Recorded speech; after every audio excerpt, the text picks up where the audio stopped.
I had an idea on a train in 1990. I was going to say, the woman to my left wrote a series of books. Yes, I wrote a series of children's books. And they sold a couple of copies. They did. Didn't you? They did. But we thought we'd come and help her out a bit. Yeah, and thankfully someone at last came and helped me.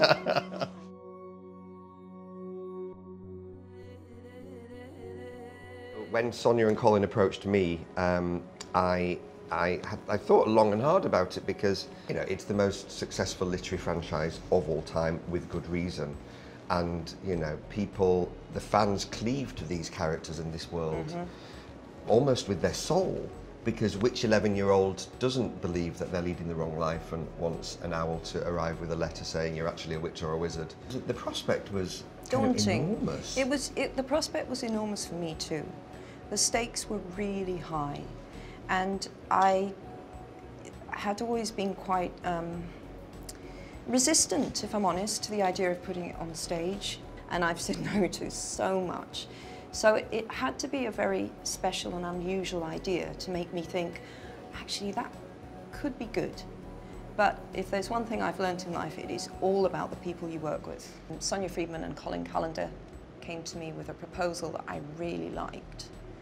And that's really where it began. But I didn't commit and decide until I knew who I would be working with, and it's these guys that really made it happen. It's been the most amazing collaboration. I've loved it. When Jo was writing Philosopher's Stone, one of the cafes in Edinburgh that she wrote it in was the Travers Theatre, where I just got a job as an assistant director doing my apprenticeship in theatre. And I kept seeing this woman with a pram who was writing in longhand. Then Sonia and Colin, we introduced me to Jo again, and we were like, well, I obviously knew that I'd worked He Jo looked before. really familiar, but I thought I've now reached an age where you've met so many people that everyone sort of reminds you of someone else in your life.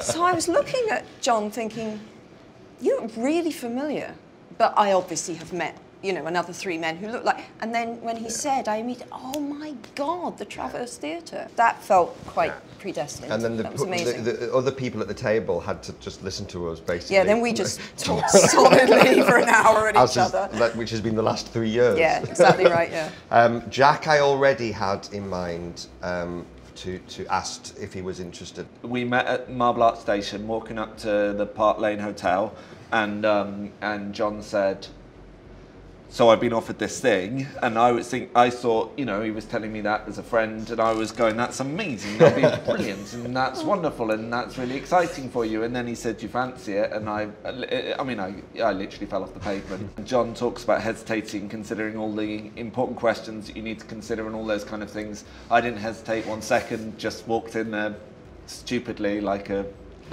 ridiculous fireman that's poorly dressed, and just hoped that it would all be okay. From my point of view, in those early meetings we had in Jo's writing room up in Edinburgh, which I cherish and remember so vividly, where we were talking about the Hogwarts Express and the scene that happens on the top of there. We were talking about basically the epic nature of the books, and how theatre tells stories much slower, which is then how we came to tell it in 2 parts. These two, we were very rightly saying, but how are you going to do that? I kept saying, we would have these ideas, and I kept saying, how will we do that though?